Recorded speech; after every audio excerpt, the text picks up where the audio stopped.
Enggak, sebentar. Anda nggak salah ngomong 2000. Nggak salah. Enggak. Di panggung aja itu nggak sampai, di panggung aja itu cuma paling banyak 100. Ya itu di panggung. Makanya sebentar, saya bilang itu daerah gunung. Begitu Habib pulang, orang yang bersorban itu kan kebanyakannya orang fasik, baca Al-Quran. Itu kiai dan orang-orang itu saya kenal. Begitu Habib pulang, karena Habib dijaga, dia mau selamat. Dia sampai sujud kena tanah, saya saksinya. Saking dia bahagianya, saking dia bersyukurnya, datang Habib ceramah di situ. Ini akhirat jaminan anak, jaminannya kalau saya bohong. Tadi kan saya disuruh sampai Al-Quran.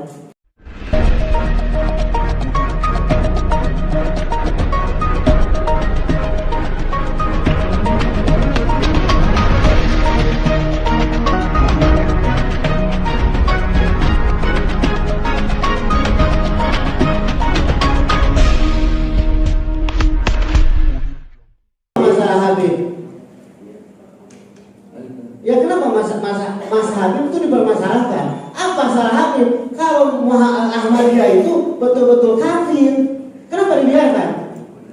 Nah terus berbicara, karena ada dia takfiri kan? Takfiri di Garut itu. Nah kenapa mereka mau membubarkan BA takfir itu harus audit, harus demo? Salah menurut saya. Enggak, Anda terlalu jauh enggak. Ya, Gini. Timbulnya keresahan, sesudah saya ceramah di Garut kan Anda bilang tidak ada keresahan tadi. Tidak ada. Nah, pertanyaan saya, ada nggak timbul keresahan atau kegaduhan atau keonaran baik di kalangan masyarakat atau di kalangan para ustadz atau di kalangan para ceng atau di kalangan para kiai? Ada nggak kegaduhan atau keonaran setelah saya dilaporkan atau setelah kiai-kiai dari Garut kemarin itu menjadi saksi? Ada tidak kegaduhan, keonaran dan kegaduhan, keonaran dan perbedaan pendapat antara para kiai atau para ustadz atau masyarakat di Garut setelah saya dilaporkan dan setelah 13 ada beberapa kiai Garut itu hadir di sini menjadi saksi? Ada tidak? Itu pertanyaannya. Iya. Saya jawab dari awal dulu ya, Bim ya. Jangan lama-lama. Iya, maksudnya gini, Bim. Jadi setelah Habib itu ceramah, aman, tentram, mereka bersyukur. Ada yang bikin nasi kuning, saking bahagianya. Daerah Pasirwangi datangnya Habib ceramah di daerah Pasirwangi. Nah setelah itu damai-damai saja. Nah setelah lihat dia di TV, Habib dibawa ke Polda. Nah disitulah masyarakat bertanya-tanya, kenapa Habib bisa dijadikan tersangka? Apa salah Habib di dalam ceramahnya? Mereka bertanya seperti itu. Akhirnya mereka tuh bingung. Di saat ada saksi dari Garut, orang Garut itu semua Garut merasa malu. Orang Garut itu. Ulangi apa? Orang Garut itu merasa malu. Ulangi lagi. Orang Garut itu merasa malu. Dengan apa? Dengan kesaksian di sini orang Garut yang memberatkan Habib Bahar. Kenapa? Dia merasa malu karena banyak manfaat yang mereka masyarakat itu serap, banyak manfaat ilmu yang mereka itu dapat di saat Habib ceramah, banyak rezeki yang mereka raih di saat mereka itu berjualan. Sebelum Habib datang, 2 hari sebelum ada Habib datang, orang sudah berjualan di situ, orang sudah meraih materi di situ, orang sudah meraih keuntungan di situ. Apakah mereka tidak nangis di saat Habib dijadikan terdakwa? Ini saya fakta, ini di lapangan.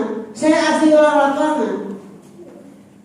Dan saya tidak pernah diundang oleh panitia. Cek Gustomi undang ada Habib Bahar ceramah, saya tidak diundang. Cuma saya dengar Habib Bahar ceramah di daerah Kecamatan Cisurupan dan Pasirwangi. Nah baru datang. sebetulnya tentang ceramahnya Habib itu yang diundang itu cuma segelintir orang yang diundang, tapi ribuan orang yang datang. Kalau di daerah Rancaradap itu sekitar 5.000 ke atas, genteng itu hampir meroboh. Baik, cukup. Siap. Nah, yang Anda hadir ceramah di Garut itu, kira-kira kiai-kiai yang hadir, yang ikut, mau tufail atau doif, tahu Anda beda tufail sama doif? Bedanya, doif itu tamu yang diundang. Ya. Kalau tufail itu tamu yang tidak diundang. Ini saya kasih ilmu ya. Nah, terus kiai-kiai yang ada itu berapa banyak? Perkiraan. Diperkirakan. Perkirakan apa? Kalau diperkirakan itu kiai yang datang, saya memperkirakan paling 2.000 orang kiai yang datang. Kiai yang datang 2.000 orang paling kiai yang datang. Kalau Habib tahu setelah Habib ceramah di situ kan gunung. Nggak, sebentar. Anda nggak salah ngomong 2.000. Nggak salah. Enggak. Di panggung aja itu nggak sampai. Di panggung aja itu cuma paling banyak 100. Ya itu di panggung. Makanya sebentar, saya bilang itu daerah gunung. Begitu Habib pulang, orang yang bersorban itu kan kebanyakannya orang fasik, baca Al-Quran. Itu kiai dan orang-orang itu saya kenal. Begitu Habib pulang, karena Habib dijaga, dia mau selamat. Dia sampai sujud kena tanah, saya saksinya. Saking dia bahagianya, saking dia bersyukurnya, datang Habib ceramah di situ. Ini akhirat jaminan anak. Jaminannya kalau saya bohong. Tadi kan saya disuruh sampai Al-Quran. Ini akhirat jaminannya. Kalau saya bohong seperti itu, siksa buat saya di akhirat. Baik, berarti ada sekitar 2.000 kiai yang hadir. Sekitar 2.000 kiai yang hadir. Karena di derajat itu lebih dari 7.000 orang, lebih. Nggak tahu 10.000 orang paling banyak ceramah itu di daerah Pasuruan sampai nggak kemasukan. Yang jalan kaki bersama saya, ribuan orang tuh. Baik, berarti sekitar 2.000 kiai yang hadir ya. Kiai sama ustaz bukan? Iya, Kiai sama ustaz itu sekitar 2.000 yang hadir. Sekitar 2.000 yang hadir. Yang hadir itu kiainya. Karena kiai-kiai waktu saya ke situ banyak saya kenal. Baik, cukup. Terus menurut Anda kenapa kok 13 kiai dari Garut itu mempermasalahkan saya, sedangkan ada ribuan kiai-kiai yang nggak mempermasalahkan, bahkan pro, bahkan kata Anda tadi 2.000 kiai bisa hadir di situ. Ada yang diundang, ada yang nggak diundang. Pertanyaan saya, menurut Anda nih sebagai sama kiai, apalagi Anda kenal kan sama Kiai Mujib, kenal sama Kiai Amin tadi semua. Menurut Anda, apa sih sebenarnya yang membuat mereka itu mengatakan saya memprovokasi, saya ini melakukan penghasutan? Apa sih? Karena itu sempit otaknya untuk berpikir yang lebih baik.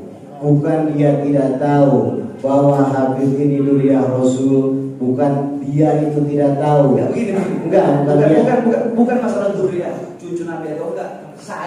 Saya sebagai cucu Nabi tidak butuh dimuliakan.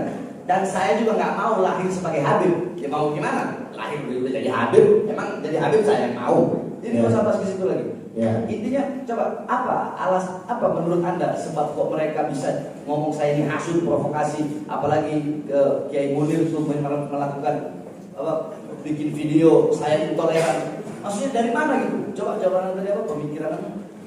Kalau jawaban saya, seandainya jangan ada ya. Di saat mungkin orang tersebut itu, kelompok orang tersebut itu ada masuk ke ceramahnya dia, ceramahnya Habib. Nah, mereka itu banyak yang nangis dengan ceramahnya Habib. Sedangkan 4 orang tersebut di saat ceramah tidak pernah ada orang yang nangis mendengarkan ceramahnya. Mungkin seperti itu. Mungkin seperti itu penilaian saya. Baik, yang terakhir, Anda kan bilang ditanya tadi sama Ikhwan, kenapa datang jauh-jauh kemari untuk bersaksi kan?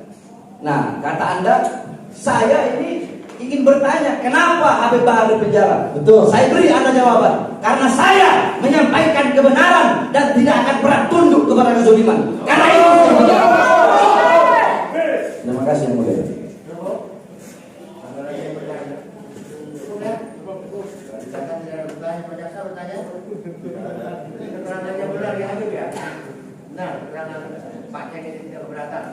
Kalau yang 2000 tadi saya belum tahu, tapi ya saya terima semuanya.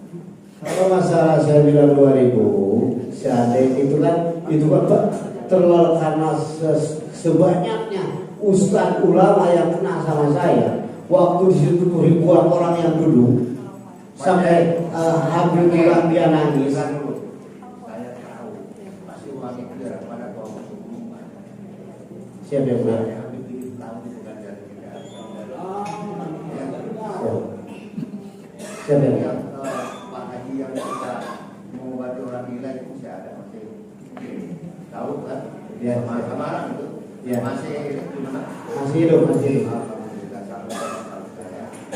Insyaallah. Baik, Ya, terima sampai. kasih Pak Sen ya. Ya. Terima kasih. Sekarang mau pulang langsung ke sana. Ya.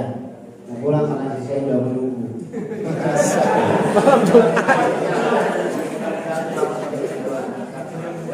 Terima kasih yang mulia. Kapan-kapan pada kesempatan yang berbeda ya.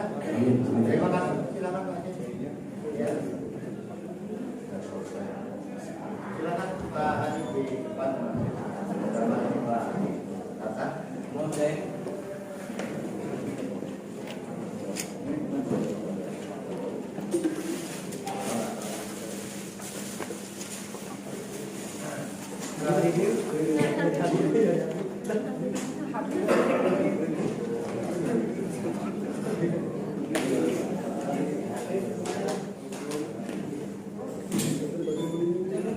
Kiai kan menerima mantan narapidana ya.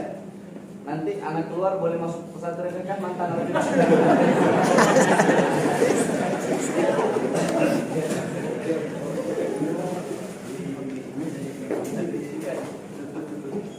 Boleh masuk ya? Boleh nggak masuk pesantrennya? Hah? Boleh nggak?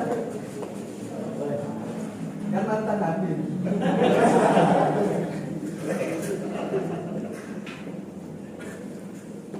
Baik, masih ada saksi maupun ahli yang ada juga dalam persidangan ini. Silakan dari